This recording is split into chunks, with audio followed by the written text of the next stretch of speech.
Pemirsa, Anda masih menyaksikan Berita Lampung. Dan bagi Anda yang baru saja bergabung, berikut berita pilihan hari ini.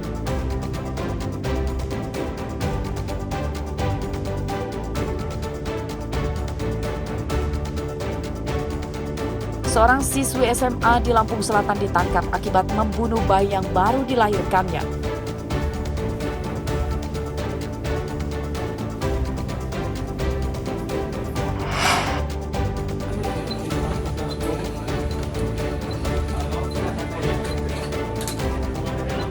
Seorang pembegal motor bocah di Bandar Lampung diringkus.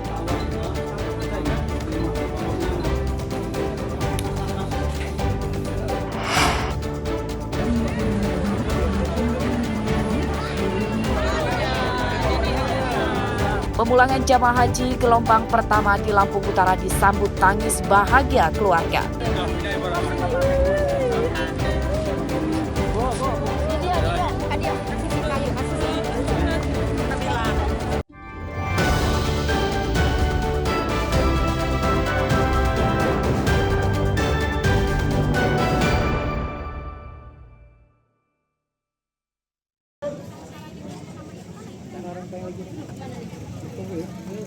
Kabar mengejutkan datang dari pelaksanaan Sistem Penerimaan Murid Baru atau SPMB tingkat SMA Jalur Prestasi 2025. Rupanya nilai bagus para siswa SMP yang mendaftar SMA dari jalur prestasi tidak semuanya sesuai dengan kemampuan akademiknya. Hal tersebut dikatakan Kepala Dinas Pendidikan dan Kebudayaan Lampung, Thomas Amiriko pada Selasa siang. Pada tahun ini tercatat lebih dari 3.800 siswa mendaftar SMA melalui jalur prestasi.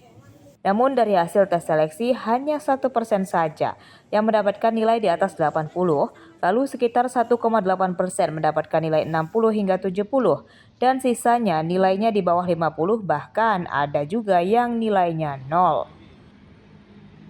Dan ini menjadi warning kita semua, menjadi catatan kita semua bagi tingkatan SMP untuk merubah pola pendidikannya.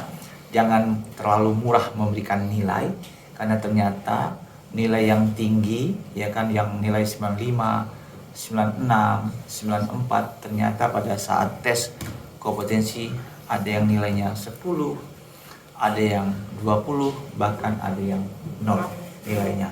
Dan ini menjadi keprihatinan kita bersama untuk bagaimana ke depan secara objektif melakukan pembenahan dan melakukan penilaian secara profesional. Jangan karena kedekatan emosional, karena orang tuanya baik, mungkin memberikan sesuatu sehingga nilainya di-up untuk menjadi salah satu syarat ketika dia ingin sekolah di sekolah unggulan di tingkat SMA di Provinsi Lampung. Sistem penerimaan murid baru atau SPMB 2025 berbeda dengan beberapa tahun sebelumnya. Mulai tahun ini, penerimaan siswa baru di jalur domisili dan prestasi tetap menggunakan tes. Hal tersebut untuk mencegah adanya kecurangan berupa nilai siluman dari pendaftar. Kepala Dinas Pendidikan dan Kebudayaan Lampung meminta para guru dan kepala SMP memberikan nilai yang adil kepada murid-muridnya tanpa ada unsur saudara atau kedekatan dengan keluarga murid. Jeffrey Arifin melaporkan dari Bandar Lampung.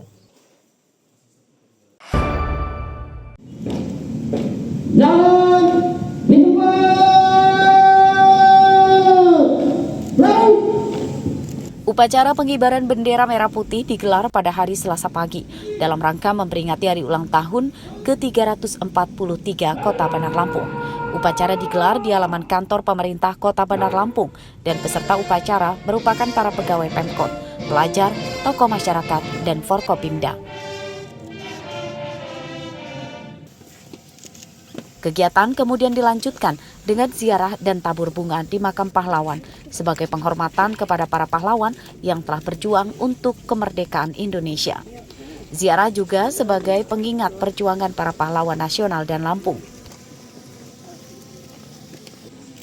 Dalam sambutannya, Wali Kota Bandar Lampung menekankan pentingnya memperkuat semangat pengabdian demi mewujudkan Bandar Lampung yang maju, modern, dan sejajar dengan kota-kota besar lainnya di Indonesia. Hari ini kita merayakan HUT Kota Bandar Lampung bertepatan tanggal 17 yang ke-343.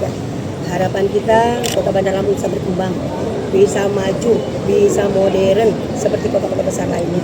Terutama dengan silaturahimnya, kebersamaan, gotong royongan itu tetap kita harus jaga. Karena kalau kita bersama, insya Allah antara pemerintah, Forkopimda dan juga jajaran masyarakat sampai tingkat bawah kita harus saling bersama, saling bersatu, harus bersatu padu untuk kita jadikan Kota Bandar Lampung lebih maju lagi supaya masyarakat makin percaya bahwa pemerintah Kota Bandar Lampung selalu memberikan yang terbaik untuk masyarakat dan juga daerah yang kita cintai. Kota Bandar Lampung merupakan ibu kota Provinsi Lampung yang memiliki luas wilayah 197 km persegi. Bandar Lampung juga memiliki julukan sebagai Jakarta Mini sebab diisi penduduk beragam suku dan hidup rukun. Berdasarkan data Badan Pusat Statistik, populasi penduduk Bandar Lampung tahun 2024 lebih dari 1 juta jiwa. Jeffrey Arifin melaporkan dari Bandar Lampung.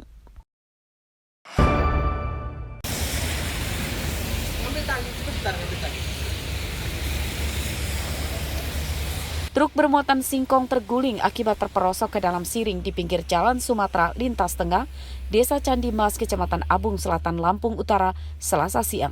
Pengemudi truk selamat namun kendaraannya rusak dan muatannya tumpah di lahan kosong di pinggir jalan.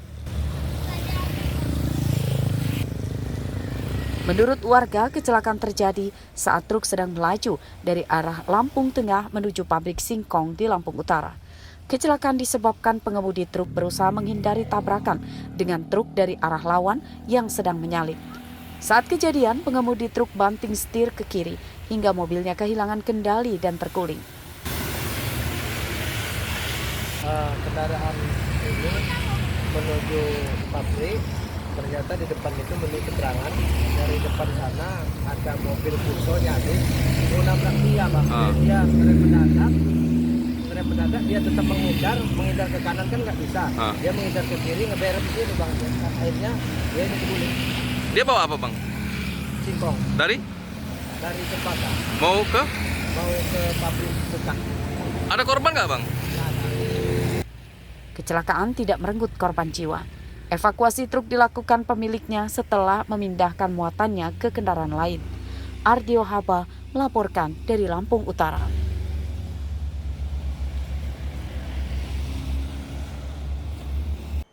Pemirsa, informasi tadi sekaligus menutup perjumpaan kita dalam Berita Lampung hari ini. Saya Fitri Amalia beserta segenap redaksi yang bertugas pamit undur diri. Selamat beraktivitas, semangat pagi dan sampai jumpa.